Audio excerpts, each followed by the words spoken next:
예, 반갑습니다. 또 오랜만에 뵙고 특별히 또 먼 이국 땅 미국에서까지 여기까지 오셨는데 감사합니다.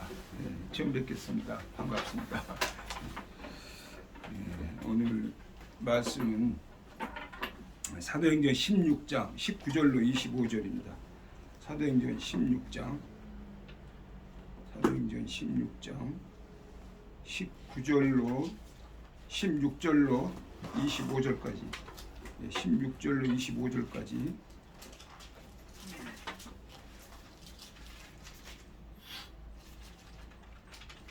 사도행전 16장 16절로 25절까지 216쪽입니다. 신약. 제가 봉독합니다. 우리가 기도하는 곳에 가다가 점치는 귀신 들린 여종 하나를 만나니 저물어 그 주인들에게 큰 이익을 주는지라. 그가 바울과 우리를 따라와 소리질러 이르되 이 사람들은 지극히 높은 하나님의 종으로서 구원의 길을 너희에게 전하는 자라 하며 이같이 여러 날을 하는지라. 바울이 심히 괴로워하여 돌이켜 그 귀신에게 이르되 예수 그리스도의 이름으로 내게 명하노니 그에게서 나오라 하니 귀신이 즉시 나오니라. 여종의 주인들은 자기 수익에 소망이 끊어진 것을 보고 바울과 실라를 붙잡아 장터로 관리들에게 끌어갔다가 상관들 앞에 데리고 가서 말하되 이 사람들이 유대인인데 우리 성을 심히 요란하게 하여 로마 사람인 우리가 받지도 못하고 행하지도 못한 풍속을 전한다 하거늘 우리가 일제히 일어나 고발하니 상관들이 옷을 찢어 벗기고 매로 칠하여 많이 친 후에 옥에 가두고 단수에게 명하여 든든히 지키라 하니 그가 이러한 명령을 받아 그들을 깊은 옥에 가두고 그 발을 착고에 든든히 채웠더니 한밤중에 바울과 실라가 기도하고 하나님을 찬송하며 제수들이 듣더라. 아멘.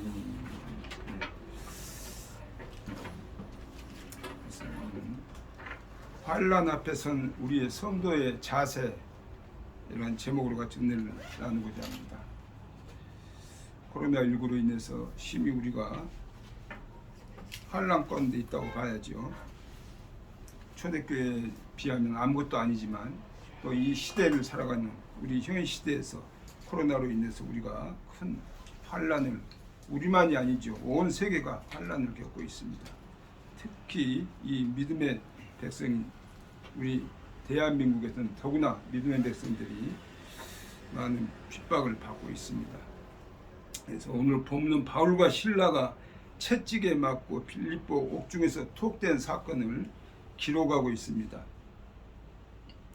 바울과 실라는 실컷 얻어맞고 옥중에 갇혔음에도 불구하고 두려워 떨기는커녕 기뻐하고 즐거워하라는 주님의 말씀처럼 더욱 담대하게 기도하고 하나님을 찬양을 했습니다.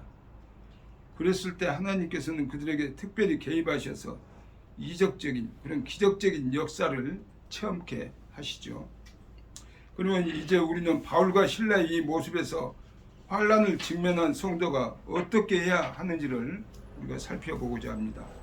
첫째로는 예수로 인해서 핍박받는 것을 우리는 당연히 생각을 해야 된다는 것입니다. 당연하게 생각을 해야 됩니다. 사도행전 5장 41절에 보면 베드로를 비롯한 사도들이 예수님으로 말미암아서 채찍을 맞았을 때 그들은 그 이름을 위하여 능욕받는 일에 합당한 자로 여기심을 기뻐하면서라는 그런 말을 하면서 공회 앞을 떠났다고 했습니다. 그 이름을 위해서 능욕받는 일에 합당한 자로 여기심을 기뻐하면서 공회 앞을 떠났다는 것이죠. 우리가 환난을 당할 때 가장 먼저 취할 자세가 바로 이것입니다. 다시 말해서 우리는 그 환난을 통해서 우리가 이 세상에 속하지 않고 그리스도께 속해 있음을 확인하고 이를 당연한 것으로 여겨야 한단 말이죠. 환난은 믿는 자들에게 따르는 표적 가운데 하나입니다.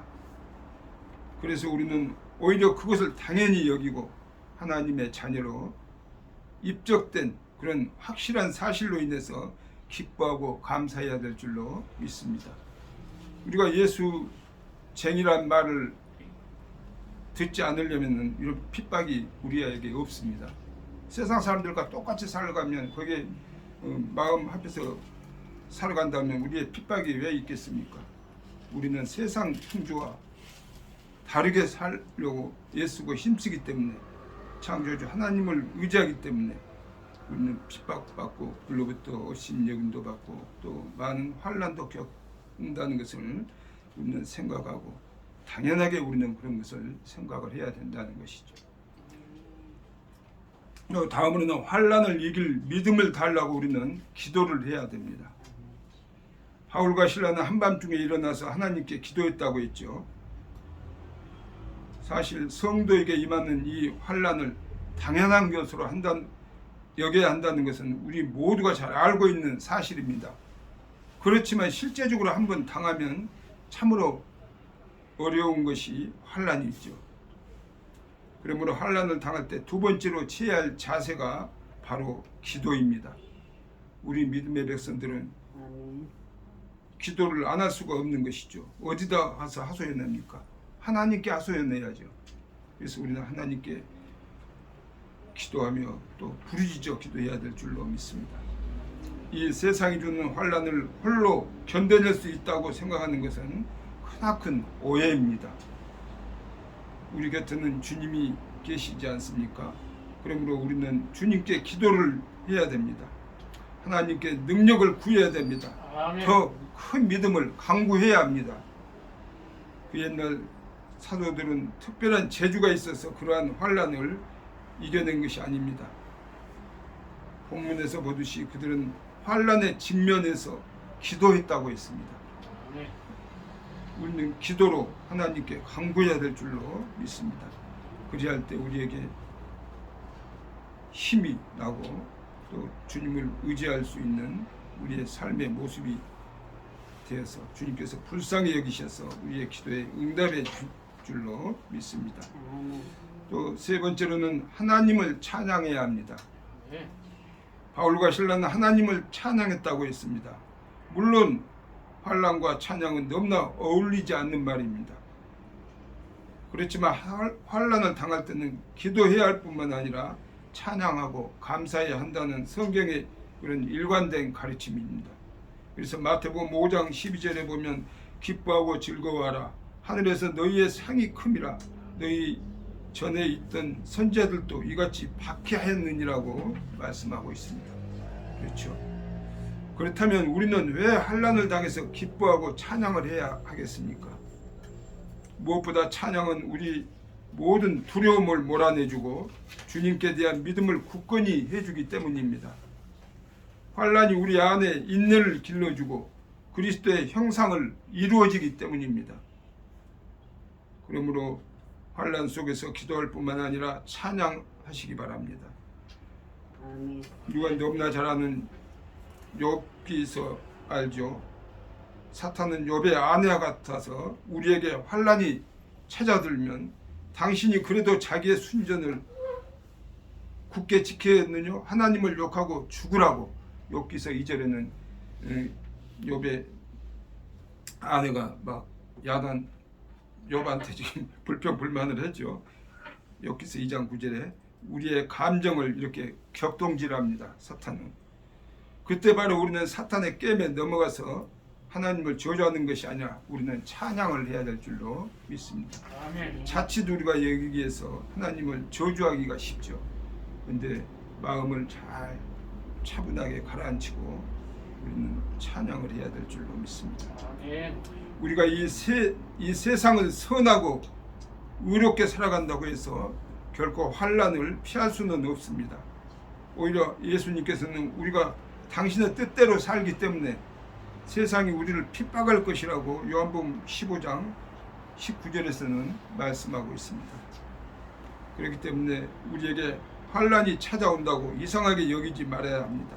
그것을 당연히 여기고 환난을 통해서 자신이 확실한 하나님의 자녀가 되었음을 확인해야 합니다.